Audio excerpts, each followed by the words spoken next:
Right. So hi, my name is Leah Anderson. Some of you might recognize me from past 1 Million Cups. I'm one of the organizers here. We usually like to get started with a couple of introductions and thank some of our sponsors. So let's get going with that first. We have Derek Gebler over here. He's from Field 59, and Field 59 provides our weekly live stream every week. We really appreciate it. They've been with us for more than a year. So if you're ever not able to make it to 1 Million Cups, you can watch their free live stream on their website. And you can also, they also publish the videos on YouTube afterwards. So if there's ever a presenter you missed, you can also find it later on YouTube. So please do check them out. They're awesome. Also want to thank 100 State for YouTube for providing the coffee today. It's from Crescendo, which is a great independently owned coffee shop on Monroe Street. You should check them out also. They've been sponsoring our coffee very generously for several months now. And I think that's it for sponsors. We'll also go around the room and do just some brief introductions. But first, thank you all for joining us today for Madison Nonprofit Day. We're happy to see some new faces in the audience. That's always exciting.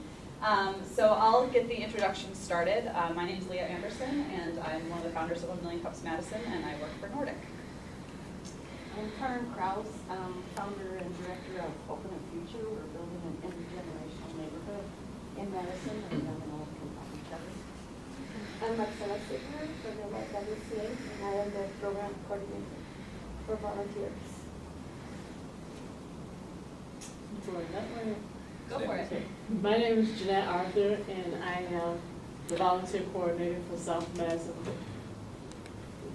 Madison Coalition of the Elderly. My name is Luana. I'm Brazilian, and I've been here in Madison for 1 month and a half. And in Brazil, I'm working with women entrepreneurs. Let's just keep going around the side and this side. Hi, I'm Janet Nodar with Bluefield Coaching. I'm a wellness consultant. I'm Celeste Lauer, and I'm just interested in learning more. I'm Megan Martin, and I'm a freelance marketing consultant. Amanda Schwegler, a frequent 1 Million Cups attender. I'm Gail Nordheim. I'm a consultant. I work with organizations on organizational development and capacity development. I'm Kat Shuknecht. I am a postpartum doula, and I'm in the early stages of creating a postpartum collective at Madison. I'm Derek Gebler with Field 59. We do live streaming and video on demand for premium content creators. I'm Drew Corson. I'm an attorney with Knight Boucher and one of the organizers of 1 Million Cups. Hey, I'm Alex Ryan. I'm in solar energy.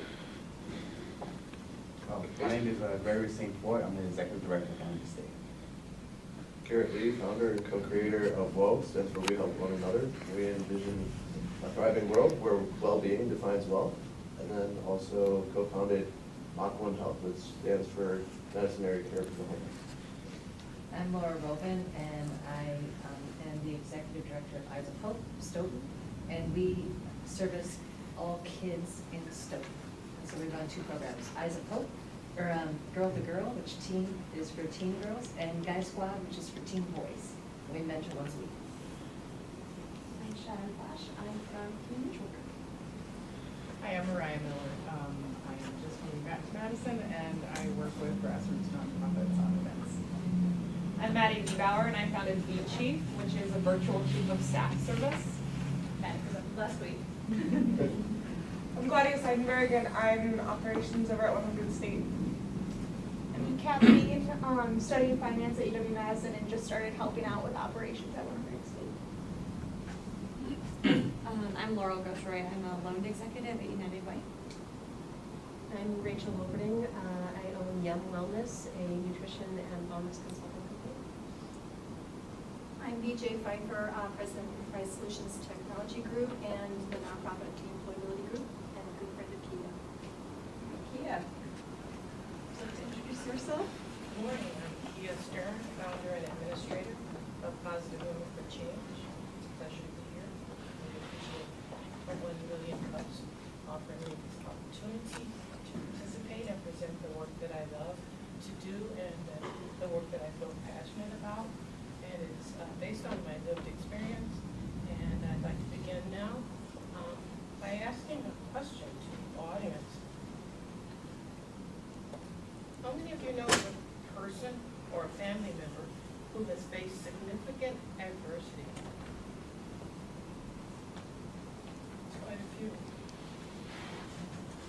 Are you aware of how unexpected costs as a result of trauma and adversity can lead the family into a seemingly never-ending spiral of debt? By a show of hands.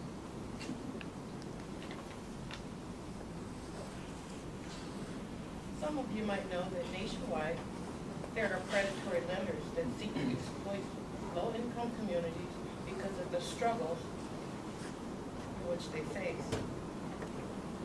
There are policies to keep the low-income and minority communities in a constant state of debt. Positive Women for Change responds to the needs of those who have suffered traumatic circumstances resulting in the disarray of their personal and household finances. PW4C uses a one-on-one peer coaching curriculum to foster positive behavior change. It focuses on budgeting and managing the cash flow. It helps people reach goals and the goal of self-reliance, for example, to become a self-reliant project manager of their families. It introduces financial literacy resources essential to their well-being. Currently, PW4C is advocating for financial literacy for low-income and minority populations. And I'll get more into the reasons why that will be our next focus. Our current focus is women-headed households. PW4C maximizes the use of community resources that are integral to the long-term financial security of participants, and it works currently, especially among underserved women. We don't rule out men, we just haven't gained capacity. We're looking for men that can be involved. We're even looking to change our name to Positive Men and Women for Change, but as of now, this is the capacity in which we're able to meet. PW4C is a structured program fostering motivation and empowerment. It's designed on a case-by-case basis, depending on each person's needs, and it encourages clients to identify the basic needs versus unnecessary costs. It teaches important life skills, negotiation skills, and communication skills. It incorporates field trips, referrals, and navigation of community agencies. Now, PW4C realizes that there are many other organizations that provide these services, such as United Way's 211, Joining Forces for Families.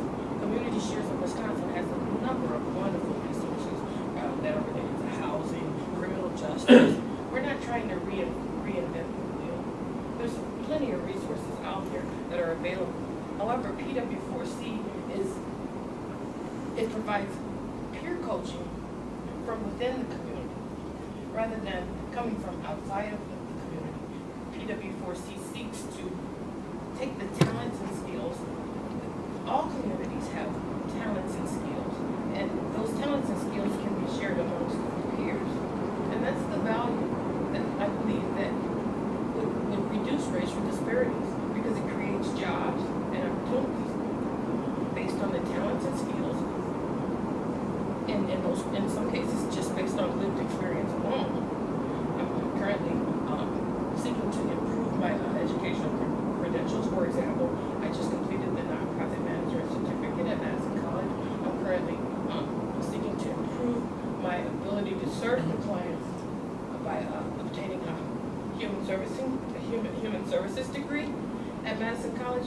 However, I'm already practicing human services, so I'm thinking of changing my major. However, this is integral to making the work that I do more credential, so more credible. So I continue with my schooling in order to improve the services of the clients that need them. This is also based, I don't know if I mentioned, on my lived experience of overcoming the common barriers that underserved women often face when raising a family with little to no income. I overcame those challenges. Many have said that I beat the odds when it came to to raising and caring for a family with little to nothing. When I was a parent, I had the choice of going to work. It was for me, because I was a single mother. I had to decide between stay at home and care for the children, or go out and work, or leave the children at home alone, or go out and work. So I decided to use the resources that were provided for housing assistance payments. Those housing assistance payments, they helped to sustain my family because of that missing parent. That missing parent, often in our communities, those parents are missing because of the high incarceration rates among minority males in our communities. So the women are suffering as a result of the incarceration rates amongst minority males. And so we don't have a lot of choices as far as how do we deal with unexpected costs? How do we handle that trauma or that adversity that may have broken our family structures? I'm going to try to stick with the PowerPoint here. However, a lot of this is coming from my heart and my passion of lived experience that has brought me to the point where I felt I wanted to do something about it. I wanted to see something change. And I really want to help other people like myself to overcome that trauma and that adversity that we face that is often due to racial disparities. We're going to have a look here at into a glimpse into the lack of basic financial support among people of color.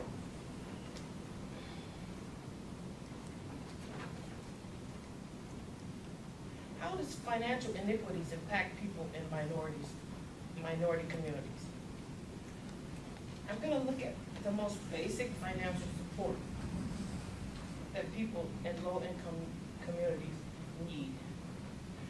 Banks in low-income communities and neighborhoods are not, those services are often not there or offered to people with low income. And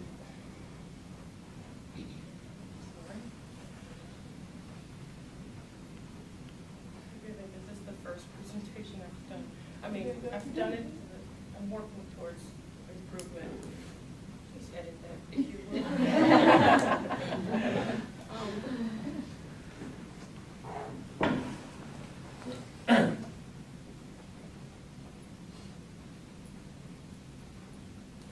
A recent FDIC study of over 40,000 households estimates that 34 million households in the United States are unbanked or underbanked.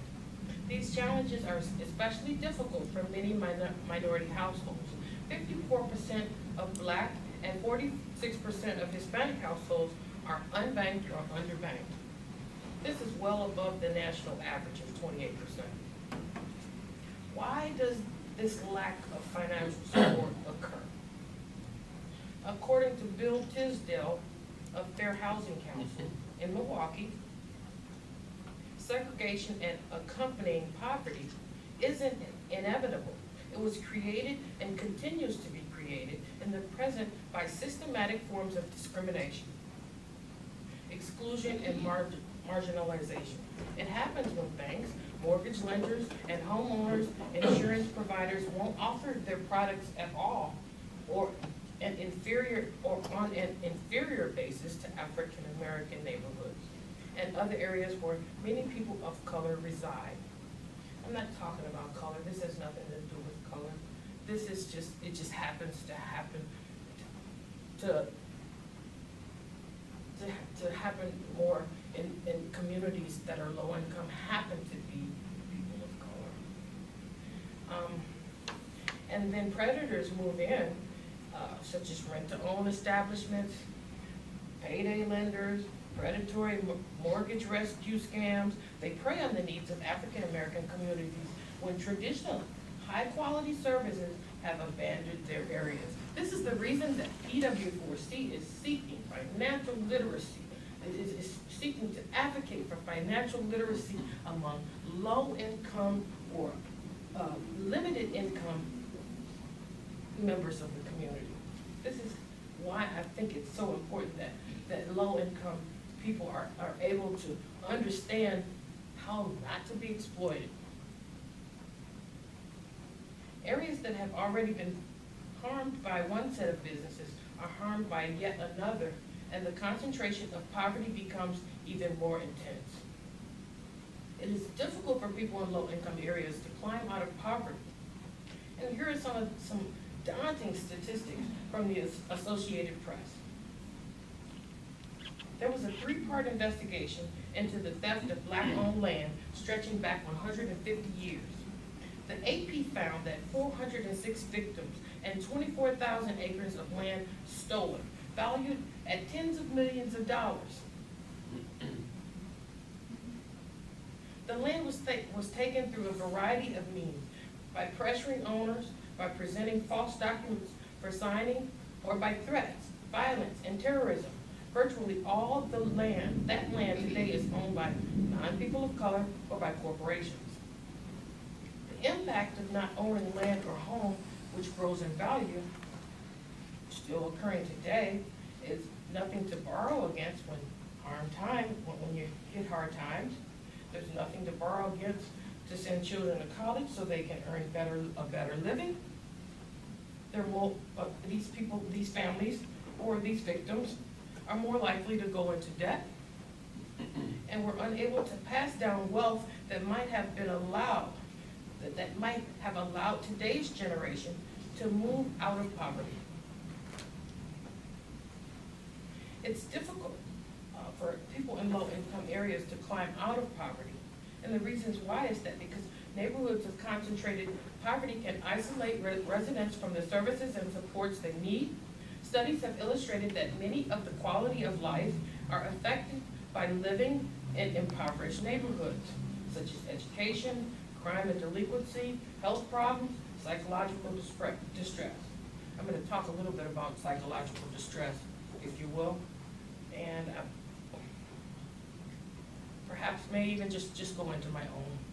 No, I'm going to give you a sample case study of a current participant. So she moved to Madison some 3 to 5 years ago in search of a better opportunity for a place to live and raise her children.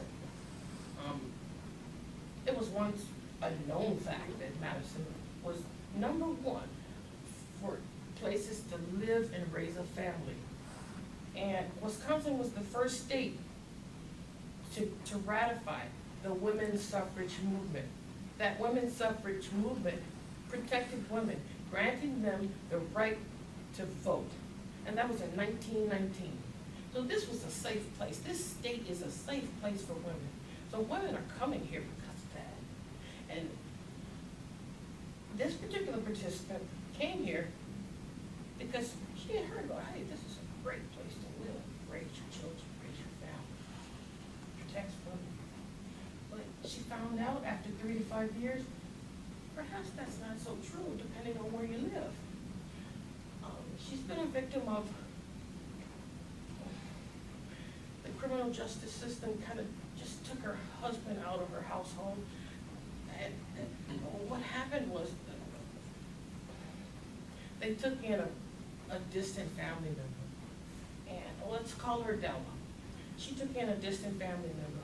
She was a recipient of the housing assistance payment program that I mentioned earlier. And she took in a family member. That family member, he raped the niece because he had mental health issues. But she wasn't aware of those mental health issues. She just knew that he needed a place. Come on, you can stay for a short time frame. He raped her daughter, her 14-year-old. So now the 14-year-old has PTSD issues. The uncle was incarcerated. Her husband was incarcerated because he retaliated against the uncle that raped the daughter. So the same police officer who arrested the uncle came back and arrested the dad. So that dad is now having to pay rent at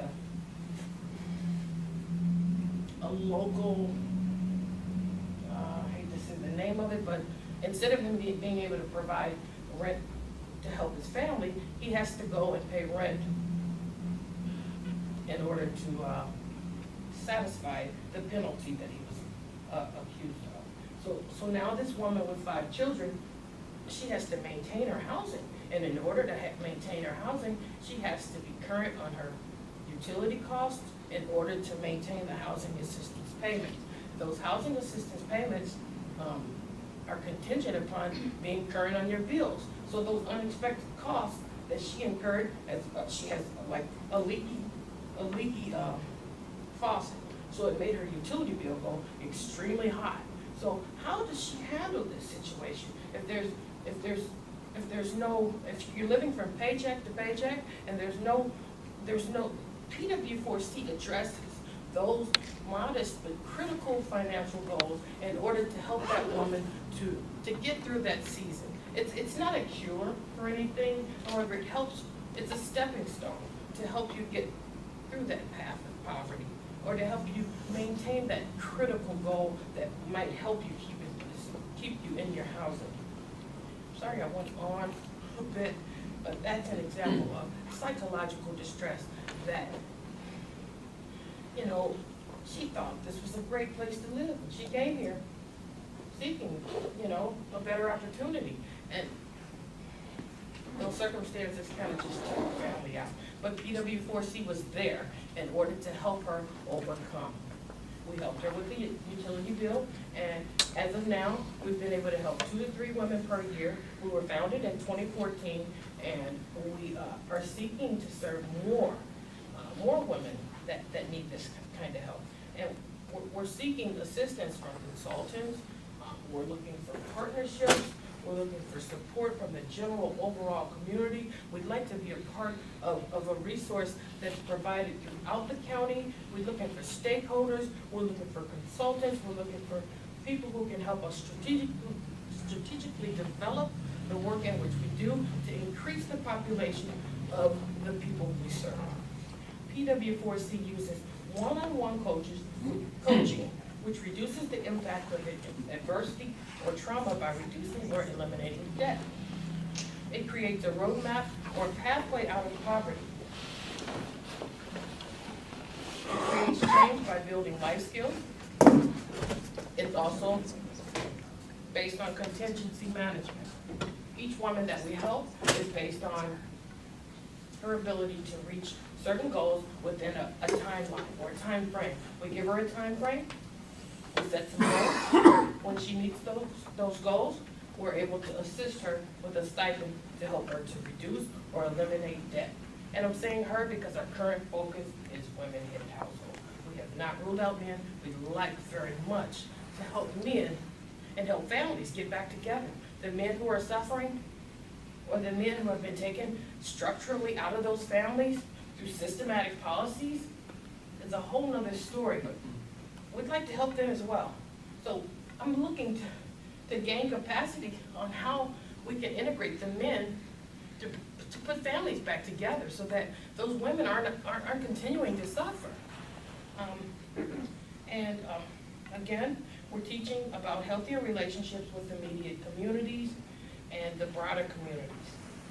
My story consists of overcoming those common challenges that single women or single mothers, many have said. Again, I beat the odds. I have 3 children.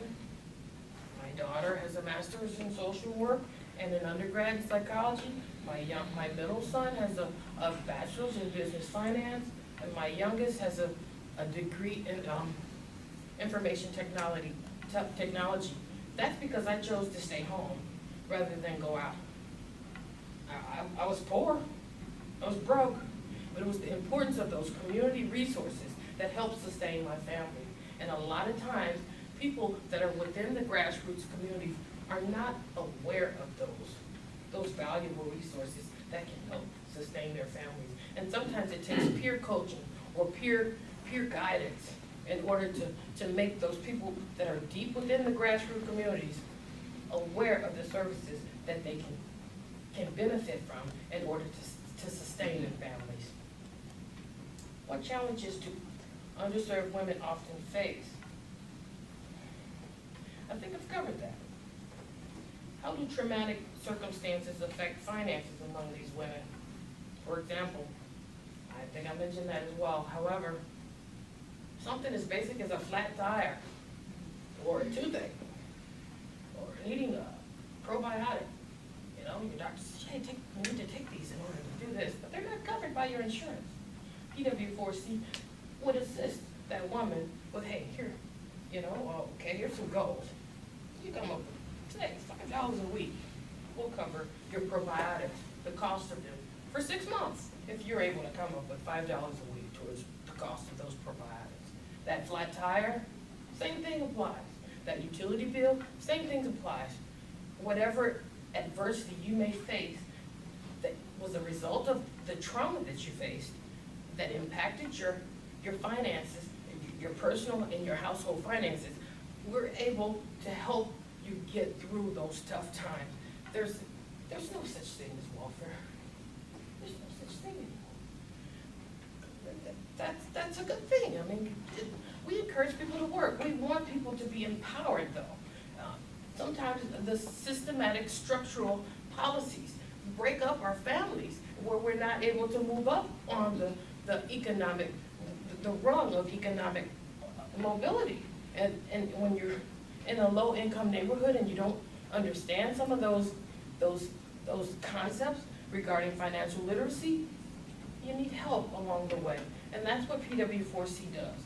We empower, we motivate, we connect you to other resources, and we try to help you to build and maintain healthy relationships within your community.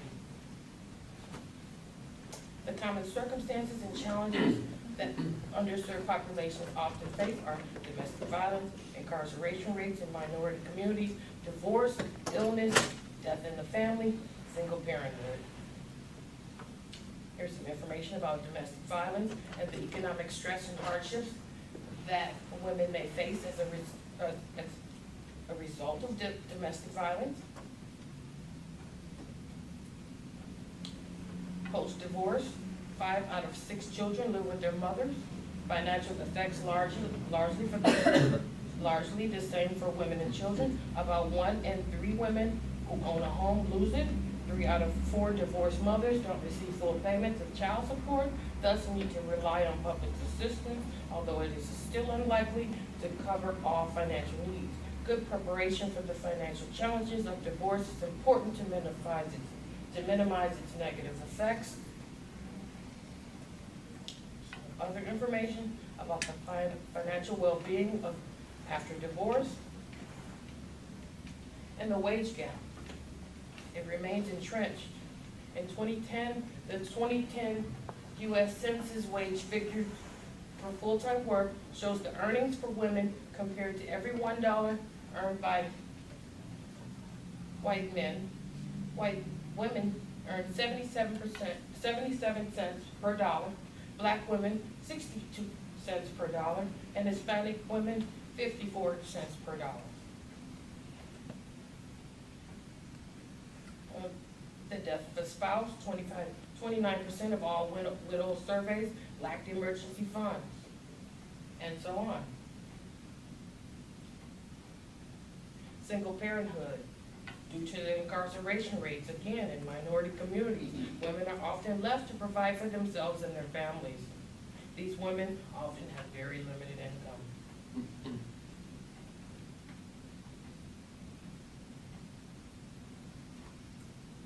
For more information, you can go to our webpage to request PW4C coaching. The information is there. I left handouts and brochures and business cards over there. If you wish to donate or get involved, information is on the handouts. We're sponsored in part by Madison Gas and Elections. Madison Gas and Electric. Santa Club of Madison, which educates and provides empowerment and advocacy for women in Dane County. Well, I'm sorry, Santa is an international organization that empowers women. And Filings Research Institute, which does research for credit unions, and their focus is mainly on how how credit unions can serve minority communities. And we're grateful for their support. And thank you very much for your time today, for this opportunity from the Union Cups. Thank you very much. Any questions? Please.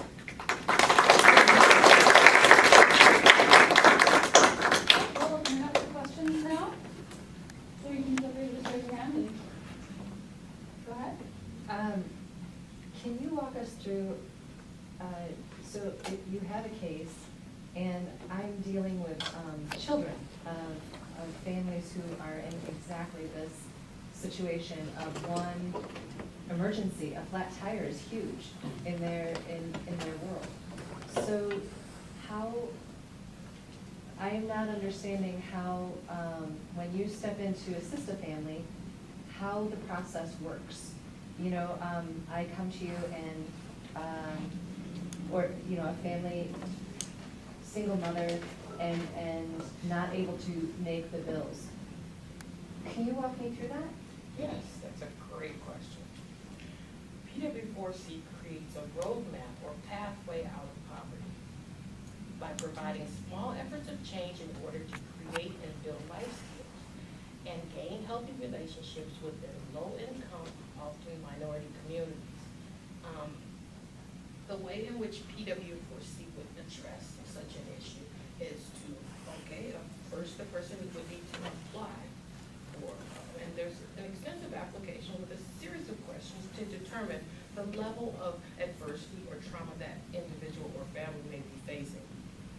If he or she is approved, or when he or she is approved, it's based on, each individual needs to have income in order to participate in the program. It's hard to help a person reach modest financial goals if they don't have any way to help themselves.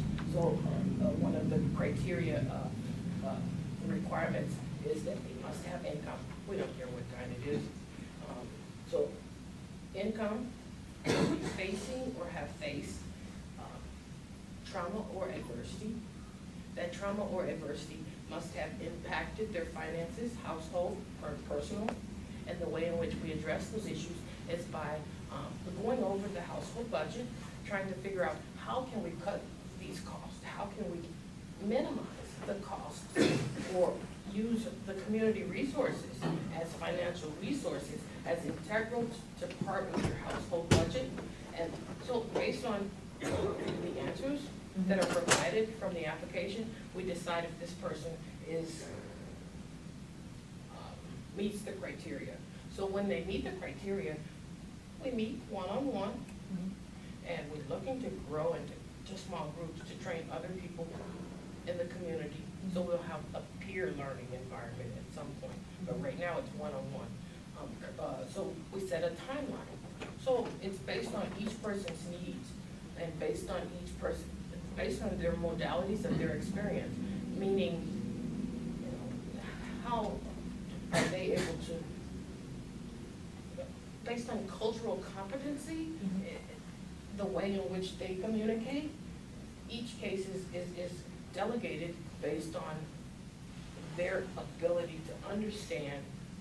And so we teach negotiation skills if necessary. So if he or she needs to better communicate with the landlord or that creditor or that person who you owe for that utility bill or that whatever bill it is, that payday lender, hopefully not. We want to educate and teach them negotiation skills. We have scripts and we talk them through communication skills. So within that timeline, I might have them to go over some of those skills and techniques. I might have them to say, hey, save this amount per week towards meeting your own goal.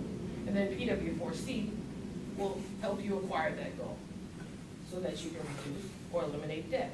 And then we seek to thereafter to help you to network further with community resources that are integral to your financial plan or integral to your family's well-being, including the children, especially programs that might address different age groups.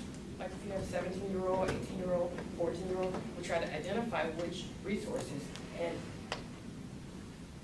not just refer you or tell you about them.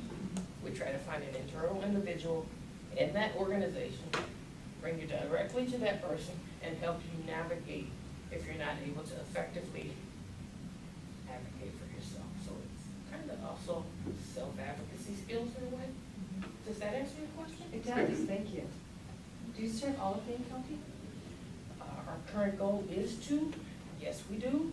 However, funding is limited, so we've covered up to 9 women since 2014. We'd like to grow to serve more. Great, thank you. How many coaches do you have right now? Currently, 2. I'm looking to train more, and the face of PW4C is a diverse face. Our goal is to coach Latina, Hispanic, whether it's Hmong, Asian, white, it doesn't matter what color you are. If you're suffering from adversity, we want to help you. It doesn't matter. It's not about, but like I said, often this happens in minority communities, but it doesn't have a color, it doesn't have a face. We're looking to serve women who suffer. Does that answer? It does. If I could just throw in a Yes. follow-up question. Please. Like, I mean, I think a lot of what you're talking about is that navigation skill, and that kind of peer-to-peer coaching seems like a really great way to get at that. How do your coaches think about, like, it seems to me that there's almost a counseling component of what you're talking about, and how do I really, kind of reach this person and help this person self-motivate towards those goals? So have you, encountered any, training needs in that area with your coaches? I have, and in fact, the way in which this occurred is that it was initially my goal when I first founded this is, hey, first coach a woman of color, find an Asian, find a Latina, find a white woman. When I found the white woman, I found that our coaching needs, my coaching skills, was not necessarily able to see, to understand her needs, because our needs were different, because we were different. I'd like to be able, that's why I recruited another coach that was non-white in order to make sure that her needs were met.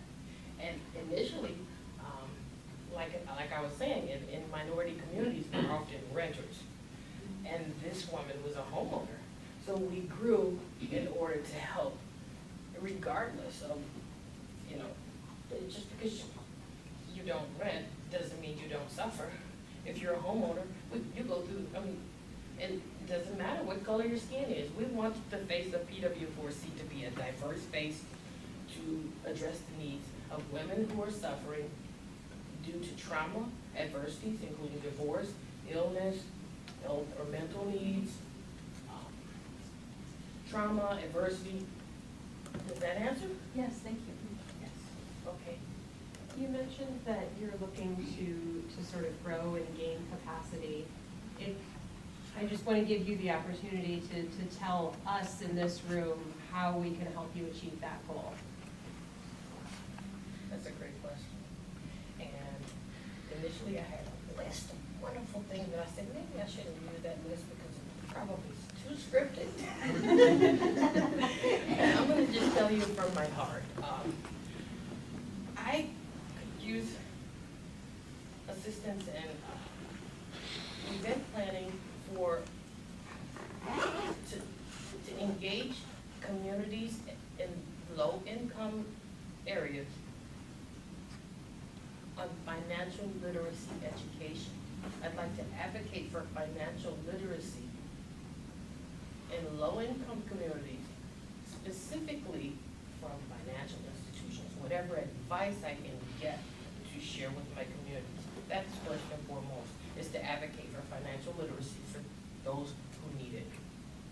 And there was something I wanted to share that I think is fairly important, and then I'll finish the answer to your question. It was regarding financial literacy for those who have, in minority communities. 1 second, please.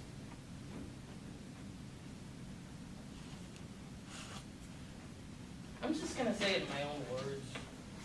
It's in the site that we're excited, if you wanna go back and quote me on what I'm saying. The PowerPoint has been shared with 1 million cups. But it's about,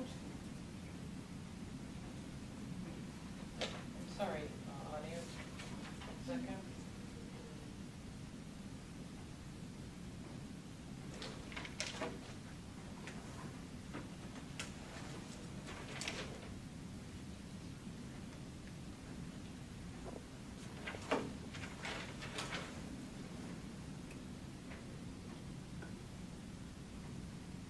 I think I may have spoken about it, but I'm gonna repeat it.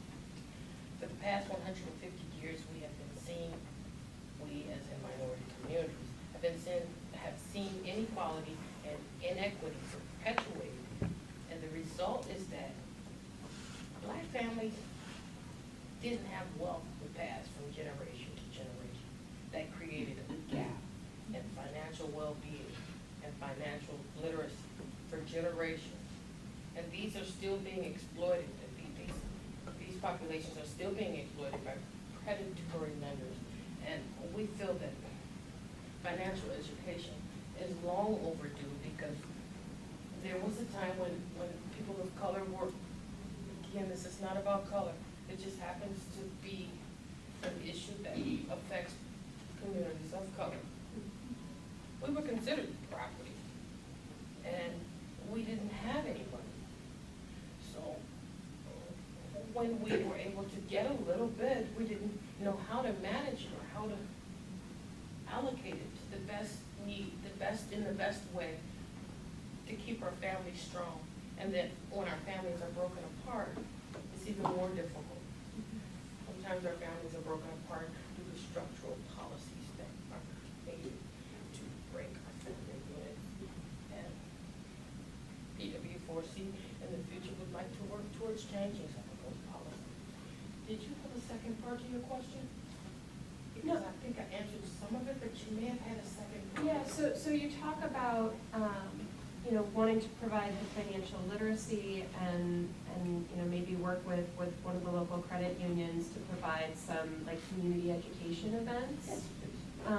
Are there other things that people in this room who might have expertise could help you with? You know, what's your biggest roadblock right now? Is it money? Is it needing more coaches? Is it needing, you know, space to hold events? What's your biggest roadblock? The first two, it would be funding in order to serve more, supporters, meaning stakeholders, people who will help me lead the charge. Could be financial institutions or consultants that may help me develop strategic planning or strategic development in order to reach more people. The second thing you said was, okay, you said funding, and you said, mentors, coaches. That would be ideal if I was able to have a coach of every ethnicity, so that every ethnicity is covered. When I have 2 applicants currently, and I'd like to cover 2 more people before 2016 ends. Those both are women of color, but like I said, I want to reach more. So it's a lot of different facets of suffrage that women are facing due to divorce, illness. You know, there's several circumstances that are putting us, and I'm not, don't get me wrong, that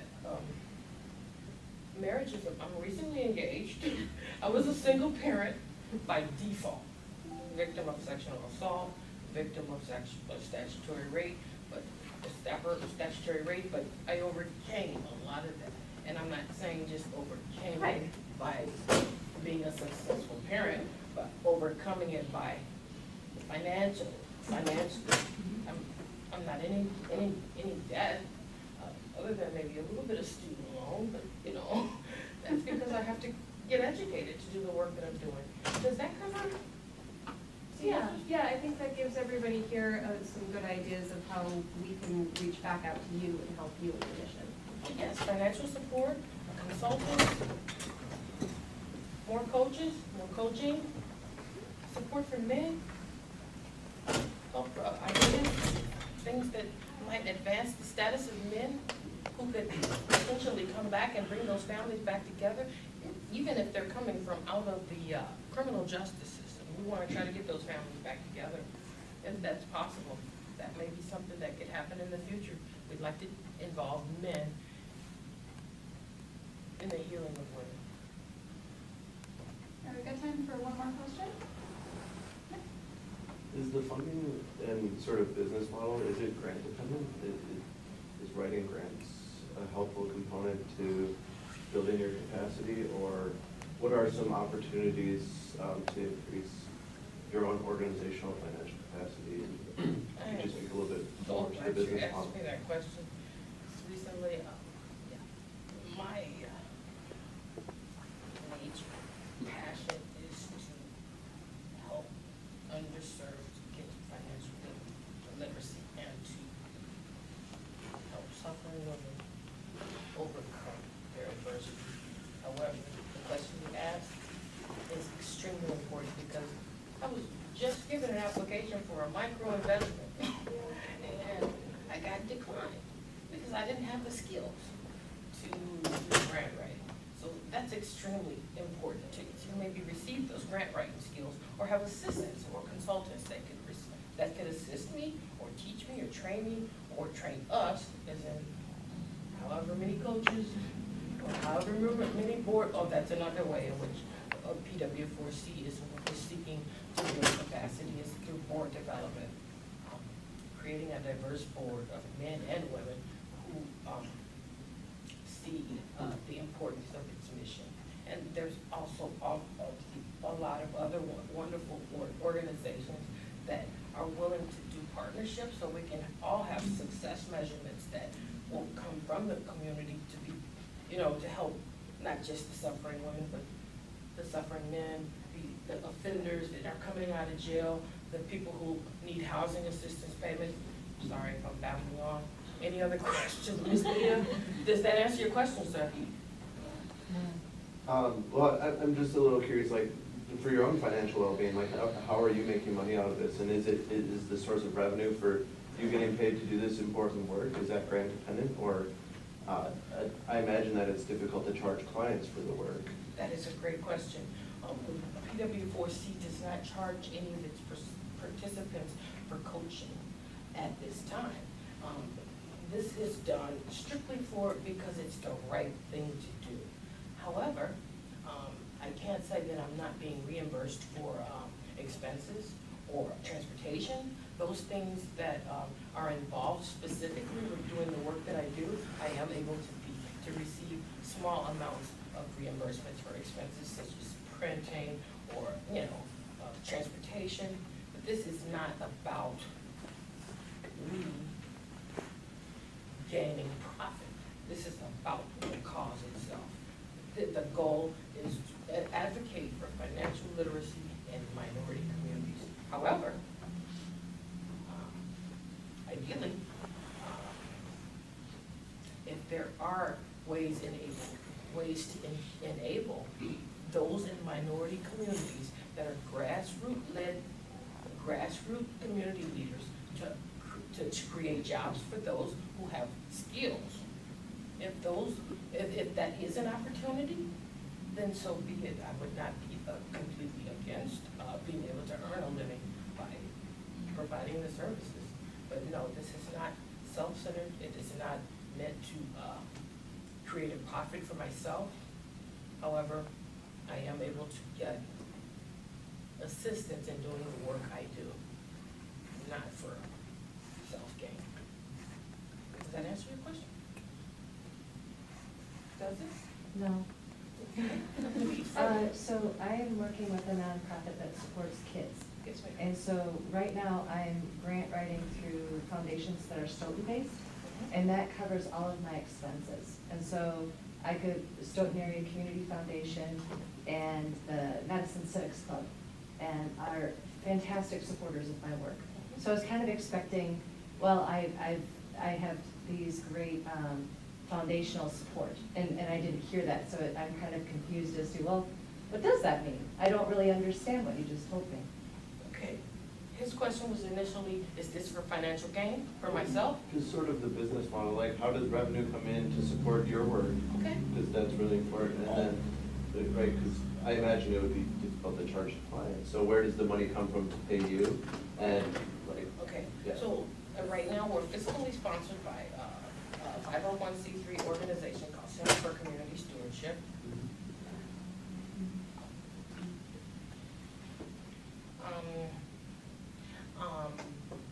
The way in which I have, each initiative or program that is under that 501c3 it's up to each individual program to raise its own funding for its own cause and purpose. The purpose of the Center for Community Stewardship is for grassroots organizations or initiatives, and it doesn't have to be grassroots, to be able to have a starting point in order to potentially, those who have the potential to become nonprofits. That's another goal that we'd like to reach. We're in the process of working on bylaw, articles of incorporation, 501c3 status. Yes, we are in the process of doing some of those things in order to become an organization that can receive community funding, county, state, city. If we get to the point federal, that would be ideal. However, to answer your question, we're fiscally sponsored, and the way in which we receive funding is through individuals, small businesses, and we just recently